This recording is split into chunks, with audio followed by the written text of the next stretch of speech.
The conversation around mixtape is pure insanity. It's pure insanity. I had been seeing mixtape at a bunch of these different, events, these different showcases. I believe it was at a state of play, or maybe it was at a Xbox thing, an Xbox showcase sometime last year. And I've been seeing it pop up, and I'm like, this kind of looks cool. You know, at first I originally thought like, oh yeah, it's in that vein of like, the coming of age, life is strange-ish type category or whatever. That's what I initially thought. And I'm seeing the animations for it and how it looks and everything, and I'm like, man, this game actually looks a lot more interesting than I thought. And I'm thinking that every single time that I'm seeing it. And then the devs over at Dinosaur and Beethoven, they do an interview, a kind of funny, and I'm watching the kind of funny interview, and I'm like, man, these dudes seem pretty cool. You feel me? Like they're actually pretty chill. Like the way their humor is, I can feel like the humor that they're showing in this interview, I feel like it's going to transfer into the game. And if it does, then it feels like a very enjoyable experience if they can, make that line up. The game comes out, it's like $20, and I'm like, shit, I'm not doing nothing right now. I might as well play the game. And I play the game, and within like the first hour of the game, I got the video up on my channel of talking about how much I enjoyed the game. So I don't even want to just keep going into it, but like I'm playing the game and I'm like, wow, they're doing so many things here that it's just making this just a super enjoyable experience. And I remember I was trying to go into it without like, seeing too much of like the critic responses to it and seeing what they thought, because I just wanted to go into it my own, my own mental state of what was happening within what I was seeing on the screen and what I was playing through. But I do remember the one sliver of a thing that caught me before I started playing this game was that IGN gave it a 10. And I just tucked it in the back of my mind. I was like, whatever, I'm going to just play this for myself and I'm going to see. And I play it and I enjoy it so much that I'm like, I don't think I'm going to give it a 10, but I can definitely say that there are so many moments in this game where I was like, wow. And that doesn't happen often when I'm playing things or watching things, whatever the case may be, where I genuinely feel like wow. I get a wow moment. And I got multiple wow moments playing this, right? So now I'm like, okay. I go back and I start looking at some of the reviews and whatever is going on. And I see that IGN gave it a 10, and immediately I'm like, like this probably isn't gonna go over well with the audience right now with the way things are. And the reason why I say the way things are is I want to start this by bringing it back to the origins of, because people may say mixtape. You mean that like that game where it's just like coming of age story? It's supposed to just be, you know, real innocent, fun vibes, a little happy game, a little short, sweet story. Why are people so angry about that kind of game? Right? That's what you would ask yourself as a logical human being. Why are people getting that upset about this kind of game? Like, I love The Last of Us. I love Naughty Dog. I love, what Neil Druckmann does. But when a game like that comes out and he has these different, things that he's saying and trying to portray within his story, and people are pushing back on it and being like, don't tell me how to feel. And then you can understand at least where a point of contention would come from, right? And that kind of thing. A game like Mixtape, what? Innocent nostalgia? So I'll get there. I'll get there. That happens, and I'm like, I know where all of this is coming from. I know where all of this is coming from. And the reason why I know all this is coming from is because I keep up with games. I keep up what's going on. I keep up with the conversation of what's happening around things, right? And it all starts with Crimson Desert. The hype leading into Crimson Desert was so high, and I could tell. Obviously, as a small streamer, small content creator, you can tell what's picking up traction and what's not. And I was doing different videos at the time, and when I did my reaction to the Crimson Desert, I think it was like the combat trailer or combat gameplay, whatever it was, that video did way better than everything else I was doing at the time. And I was already hyped for the game because I wanted to see if they were going to pull off this crazy game or whatever. But that video was doing numbers. Not numbers, but like, doing better than everything else. And I started to realize, okay, well, the hype for this game is out of this world. So then the game comes out, and I don't want to go into the whole story of Crimson Desert, but like, the game comes out, and IGN gives it a 6. And people are like, wait. So this game that I was extremely hyped for is getting a 6? No, that can't be true. And then the game actually comes out, and people get their hands on it, and they're playing through it, and they're going through this open world, and they're experiencing all these things that they never experienced before, and they're seeing all these innovative features that the game has to offer, and they're like, wait, hold on. This game is actually that crazy ambitious game that people were thinking that it was going to be. IGN, what are you talking about?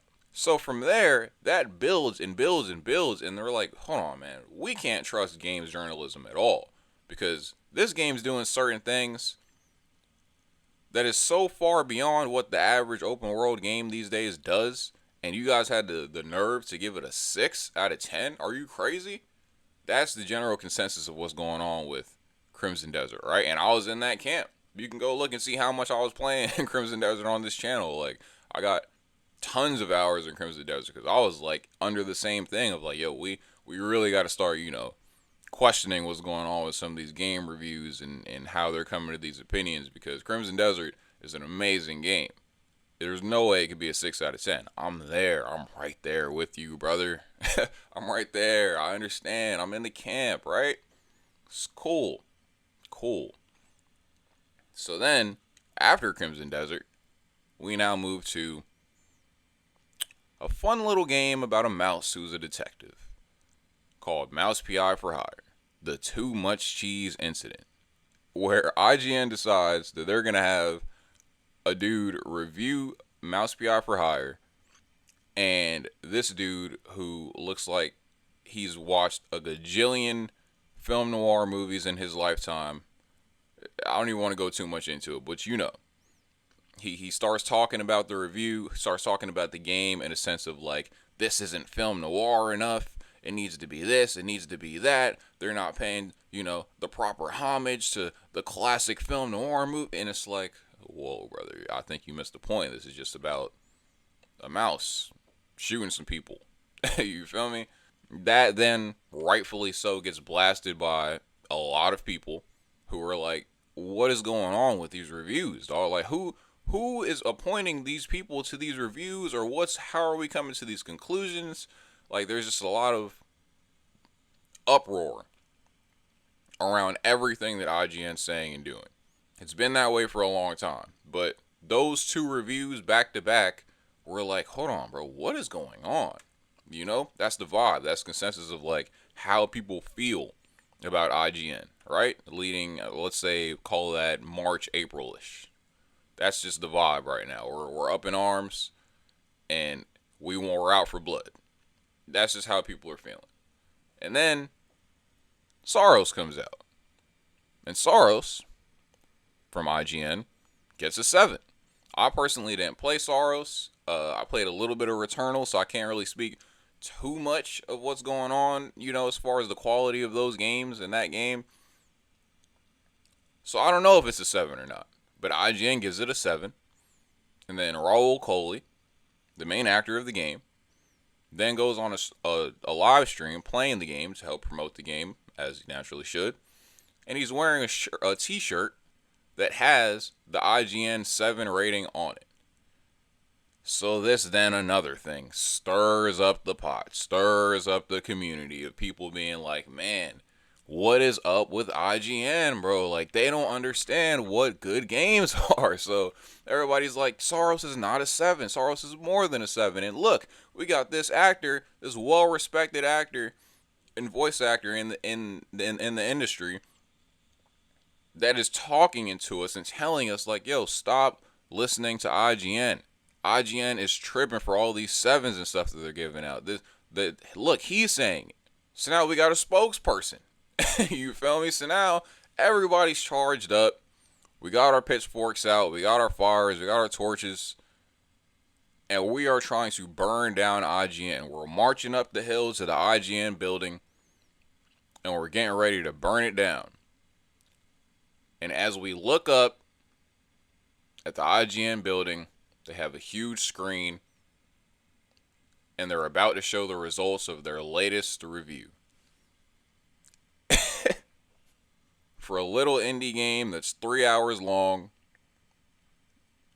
and heavily leans into whimsical nostalgia of the 1990s. A game called Mixtape that none of us have heard. Have you heard Mixtape? I don't know what that is. You nah. What's that? Oh shit, I don't know. I mean, let's see what they give it.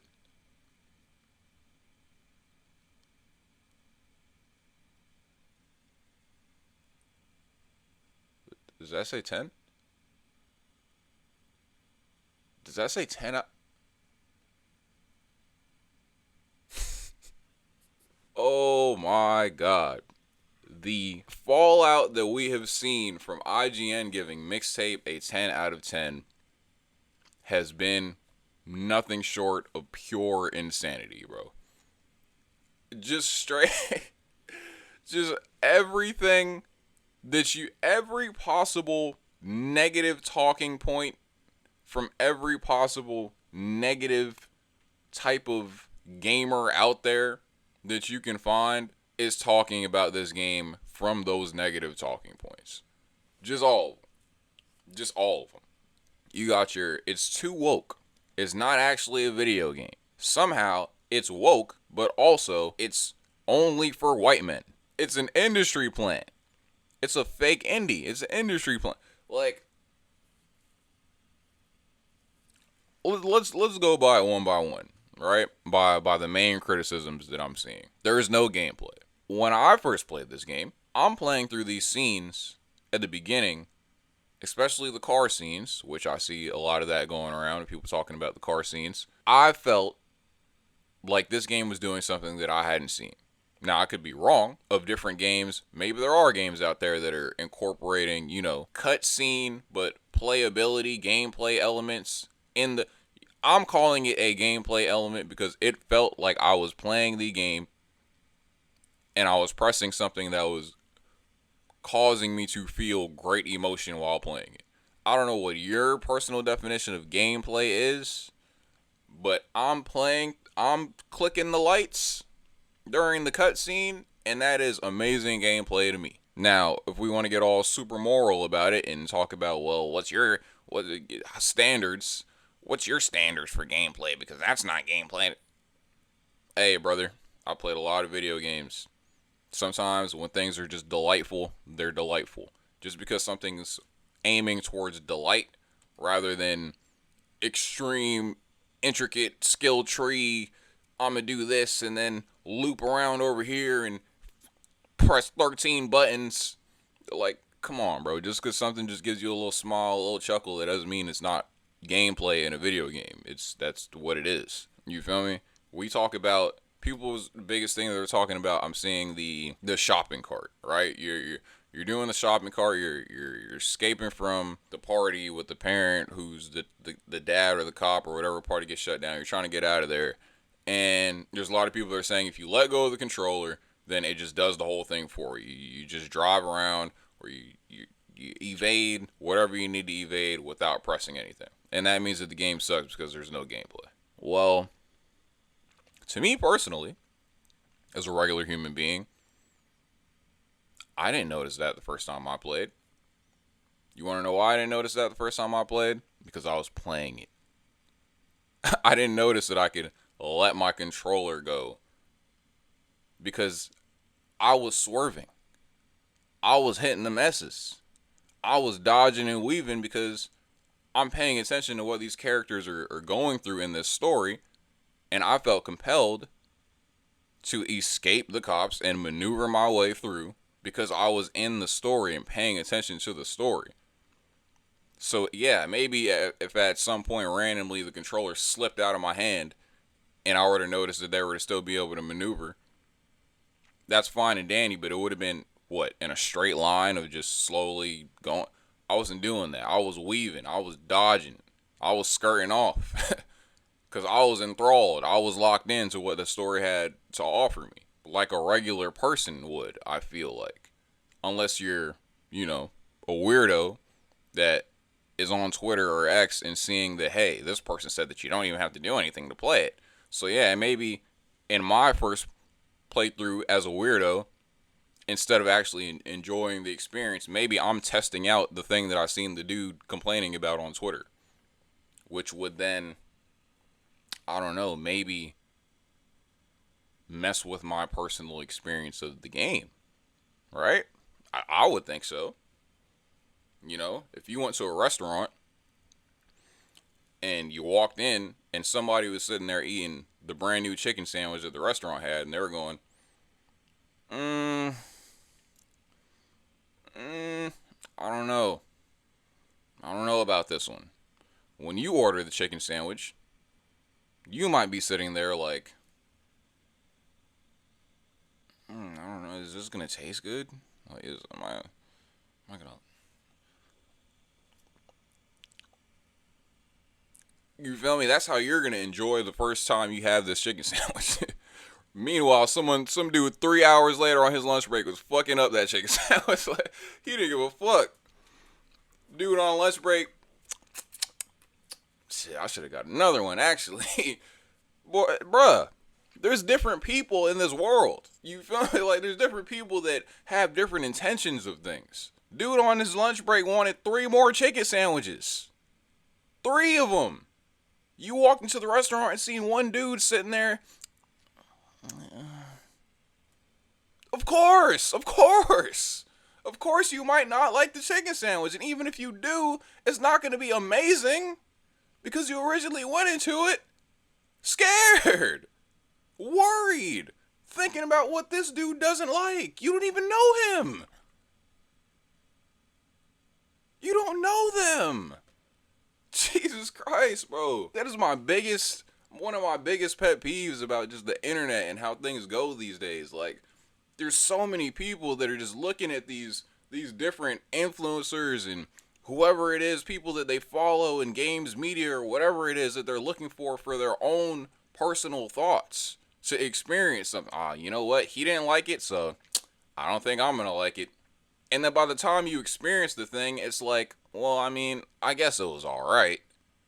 No, it's because now your personal experience of enjoyment has to fight through all the demons of thinking that this was going to be terrible, and you actually had some moments where you enjoyed it, but you had to fight through the demons, and now you're like, I guess it was alright. Nah, if you were to have originally gone into it without fighting through any of those demons, or just negative thoughts about whatever else some random person who you don't know told you about it, you probably would have been on here like, hey, this is great. Y'all should check this out. And let's talk about the IGN thing. IGN giving it a 10 is really how everyone played through this game that says they don't like it, and it dampened their experience. Because now they're playing it, the people who had no intentions of this game, or maybe even didn't know about the game at all, it really should have just been a small indie game that came out, like I said, just nostalgia filled, good times, good vibes. You play the game, you stumble upon it, you play it, you like it, you tell someone about it. That's how it should have gone. But now, you logged on to Twitter one day, and you saw that IGN gave it a 10 out of 10, and now you're like, hold on. Let me strap up real quick, because I'm about to play Game of the Year. Hold on, let me make sure I'm straight, because I gotta judge this for characters, I gotta judge this for quality of writing, I gotta judge this for mechanics, I gotta judge, like, now you're going into it with a completely different vibe, just everything about it. You're strapping on your super triple omega game reviewer mentality about something that you should have just naturally casually enjoyed. Second talking point that people want to talk about this, which I'm not even going to spend too much time on it because it's non-existent. It's legitimately non-existent. The wokeness. It has all the same stuff that we've been hating on for years. All the wokeness and the coming of age stuff that we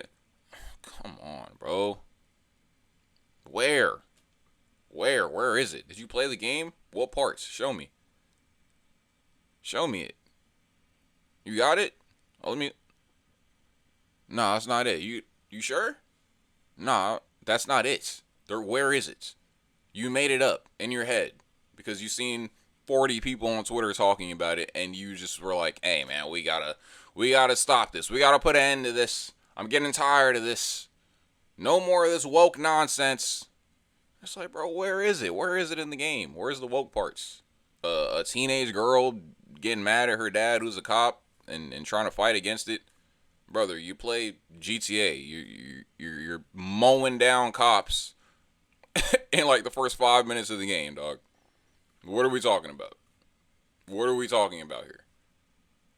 Like, you're gonna get mad at a small, frail teenager for fighting against the authority of her father, while in all these other games and all these other factions of people that are just slaughtering policemen left and right, but the small, frail teenager is where you draw the line on fighting against the authority is being considered as woke. What are we doing? That's all I'm going to say about that. It doesn't exist. It's not here. Third point of contention. It's just nostalgia bait for white people in the 90s. I brought this up when I was actually talking about the game, right? I don't think that it's just that, because I'm not white and I didn't grow up in the 90s and I enjoyed the game. Like I said, I feel like it does a lot of the same things or plays upon the same things that like Stranger Things does, where people watch that show and everybody's pointing out this and that. And, oh, we used to do that and wear that and blah, blah, blah. And people were talking about why do games journalists always, they're always reminiscing and doing this about this. And it's like, dog, you have to think about it from a logical standpoint.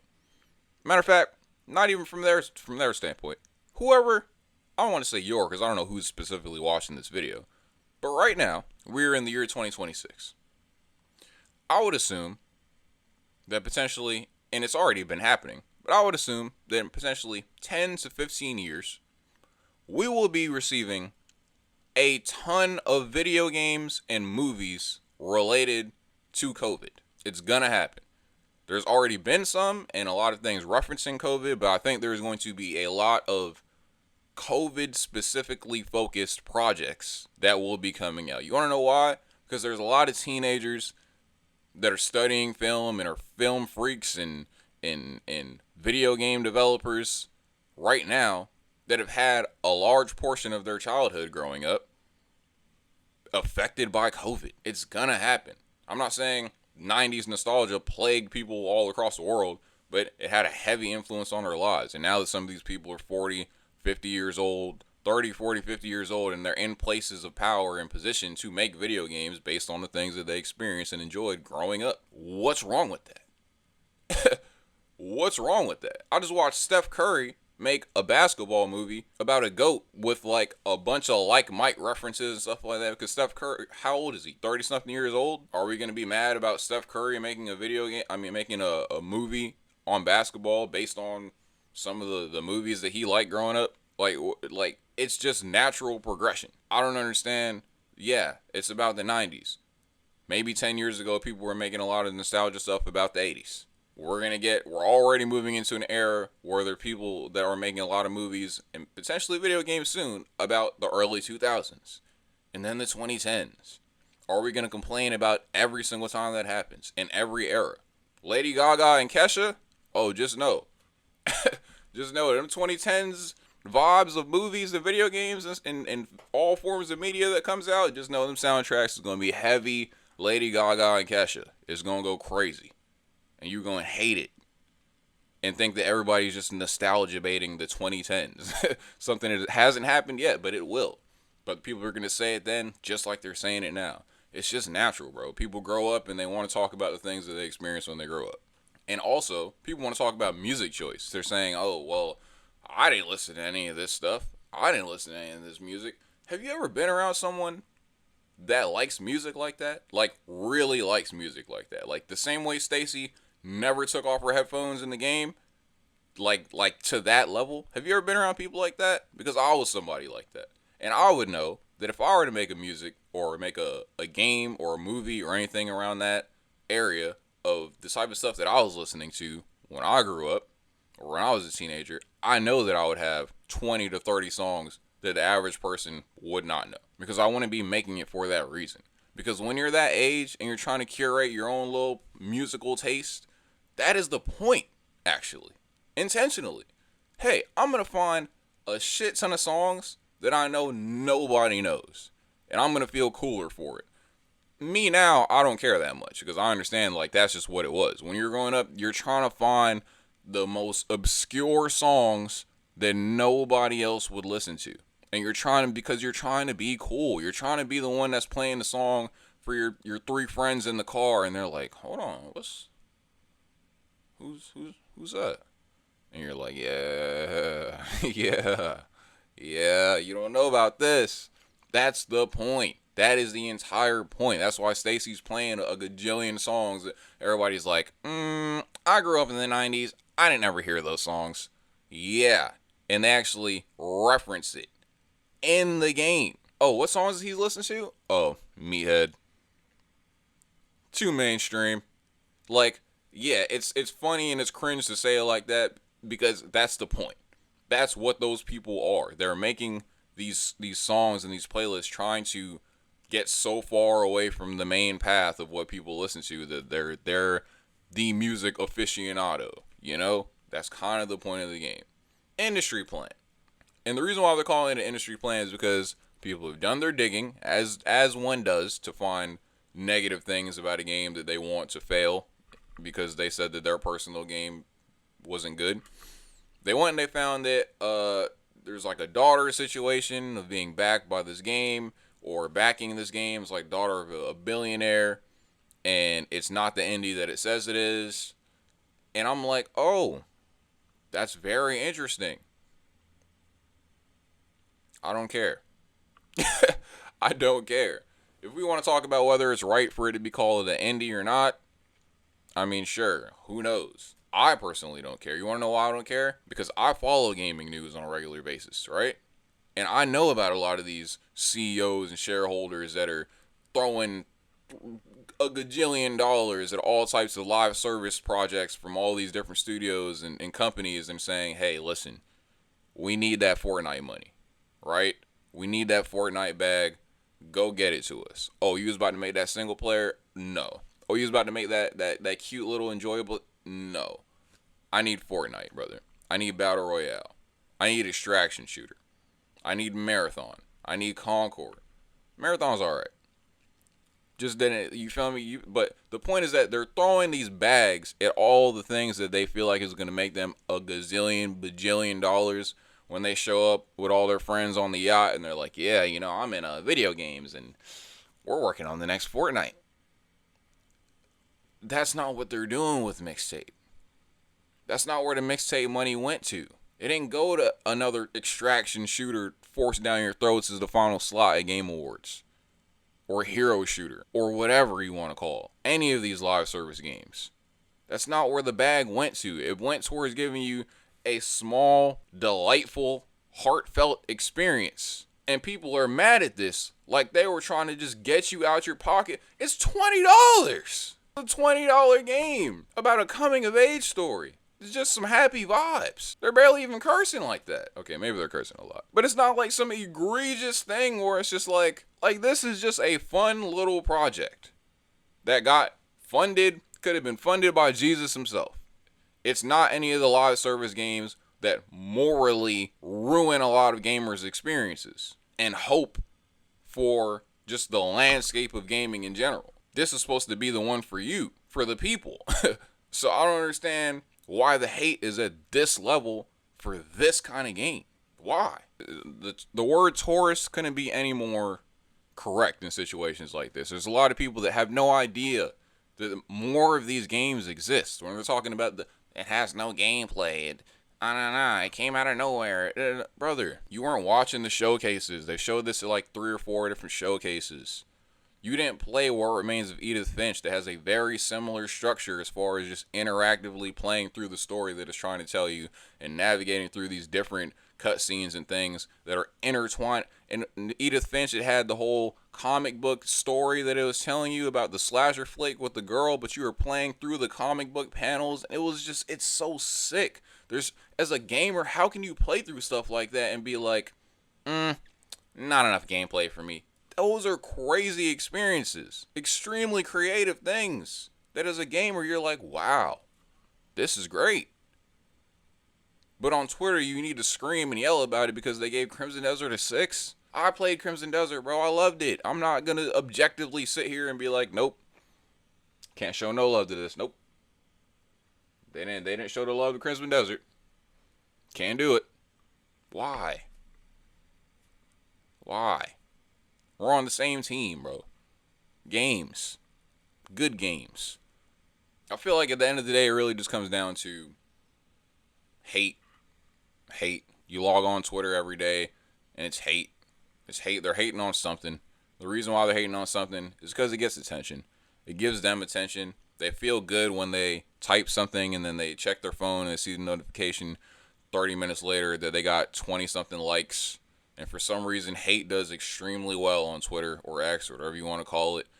And it starts to then build, I mean, besides the whole, like, people getting paid for hit tweets and stuff like that, that's just a whole other thing of people, you know, essentially ruining the perception of a lot of good things just for the sake of making money. It's pretty toxic. Like, this game somehow should have been quietly off to the side, just appealing to who it was supposed to appeal for, and somehow it's just magically culminated just a huge pot of all the worst kind of people to deal with.